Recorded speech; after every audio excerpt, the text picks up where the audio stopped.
ম্যাচের পর ম্যাচ আর স্টেডিয়ামের পর স্টেডিয়াম পাল্টাচ্ছে, কিন্তু বাংলাদেশের ভাগ্য আর বাংলাদেশের ওপেনারদের যে ধারাবাহিকতা, 0 রানে আউট হয়ে যাওয়া, অল্প রানের ভিতরে আউট হয়ে যাওয়া, তাড়াতাড়ি উইকেট বিলিয়ে দিয়ে আসা, এটা আর আমাদের পাল্টাচ্ছে না। আমাদের এই বিষয়গুলো কোনোভাবেই ঠিক হচ্ছে না। আমরা দ্বিতীয় টেস্টের ভেতরেও আমরা ফুটে গেছি। মাত্র 69 রানে আমাদের 2 উইকেট অলরেডি শেষ, পথে পথে রাস্তায় হয়ে গেছে মাত্র 69 রানের ভিতরে। এর ভিতর যদিও সাদমান ইসলাম 50 করছেন এবং সাদাত হোসেন 12 রানে অপরাজিত আছেন দিন শেষে। আমরা একটু হলে স্বস্তিতে আছি, মাত্র 2 উইকেট আমরা দিনটা শেষ করতে পারছি। কিন্তু মনে রাখতে হবে এই দিনটা দুইটা সেশন আমাদের খেয়ে দিয়েছে কিন্তু বৃষ্টিতে। লাস্ট সেশনে গিয়ে ম্যাচটা শুরু হয়েছে, আমরা টসে জিতে আগে ব্যাট করছি, কিন্তু ওই যে আমাদের ভাগ্য, আমাদের যে ওপেনারদের যে ধারাবাহিকতা কিয়ামত পর্যন্ত এটা থেকে যাবে। মাহমুদুল হাসান জয় ভাইয়া আবারও 2 রানে 1 রানে করে আউট হয়ে গেছেন। এরপর আমাদের মমিনুল হক ডাক অ্যান্টিকায়, মানে এই ওয়েস্ট ইন্ডিজের বিপক্ষে 12 ইনিংসের ভিতরে 4 ইনিংসেই তার ডাক।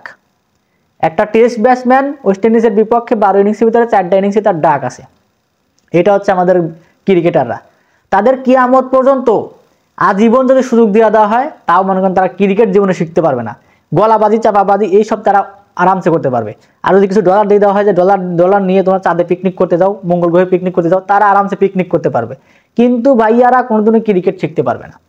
অ্যান্টিকার ভিতরে গিয়ে, ওয়েস্ট ইন্ডিজের ভিতরে গিয়ে তারা আরামসে সমুদ্রে ওটা ওখানে গিয়ে আরামসে করে তারা মনে করেন যে সমুদ্রের ভিতরে পিকনিক করতেছে। পিকনিক করে ফটো সারি দিচ্ছে আমাদের, দেখো আমরা খুব খুব মজা মস্তিতে আছি এখানে। পিকনিক করে আমাদের ফটোগুলো সারি দিচ্ছে। আমাদের প্লেয়ারগুলো এইগুলো শুধু পারে না।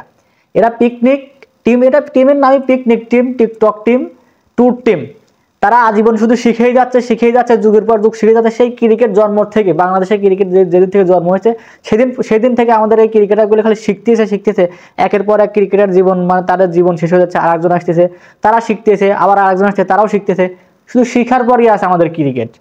আমাদের ক্রিকেটটাই মনে করেন খালি শিখার উপরে আছে, কিন্তু শিক্ষা সফর জীবনও শেষ হচ্ছে না। এই ওয়েস্ট ইন্ডিজে আমরা কতবার যাচ্ছি আর আসতেছি, কিন্তু শুধু আসার পরে সিরিজ ম্যাচগুলো হারার পরে আমরা বলতেছি কি আমরা শিক্ষা সফরে আসি। আমরা এখান থেকে ভালো কিছু শিখতেছি, আবার আমরা এখান থেকে ট্রাই করবো বেটার কিছু করার। চাপাবাজি গলাবাজি ভাইয়াদের আর যাচ্ছে না ভাইয়া। এই চাপাবাজি গলাবাজি তাদের কাছে জীবনও শেষ হচ্ছে না। তারা শিক্ষা সফর জীবনেও শেষ করতে পারবে না। তারা যে তাদের ক্যারিয়ারে যতগুলো ম্যাচ খেলবে একটা প্লেয়ার, পুরাটাই শিক্ষা সফরে যাবে, কিন্তু কোনোদিনও ভালো খেলতে পারবে না। দ্বিতীয় টেস্টে আমাদের 69 রানে 2 উইকেট শেষ, যদিও একটু স্বস্তিতে আসি, কিন্তু 69 রানে 2 উইকেট শেষ। সাদাত হোসেন দীপু আর সাদমান ইসলামদের ঠিকই আছে, তারা কয়টা করে ক্যাচ মিস করছে। তাছাড়াও এরা দুজনও যাইতো, কিন্তু ক্যাচ মিস করছে, একজনের 2টা করে ক্যাচ মিস করছে ওয়েস্ট ইন্ডিজের প্লেয়ার। এজন্য এখন ঠিকই আছে, না এরা দুজনও পথে পথে রাস্তা হয়ে গেছিল। আমাদের ক্রিকেটারদের খেলা দেখলে দিন শেষে শুধু আমরা বাপরাজের একটা সিডি ভাড়া করে, কাশেম কাকার মাইক ভাড়া করে বাজানি ছাড়া আমাদের বুকে আর কোনোদিন শান্তি আসে না এদের খেলা দেখলে। সুদানির পোতেরা খালি পিছন মার দিতে পারে, খালি মনে করেন কিভাবে পিছন মারি দেওয়া যায়, কিভাবে পিছন মারা খাওয়া লাগে, এইসব পারে।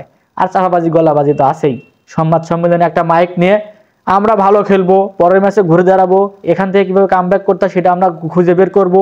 গলাবাজি তোমাদের জীবনেও কমবে না ভাইয়ারা। ক্রিকেট তোমরা খেলা শিখলে না জীবনে, কিন্তু গলাবাজি তোমরা ঠিকই শিখছো।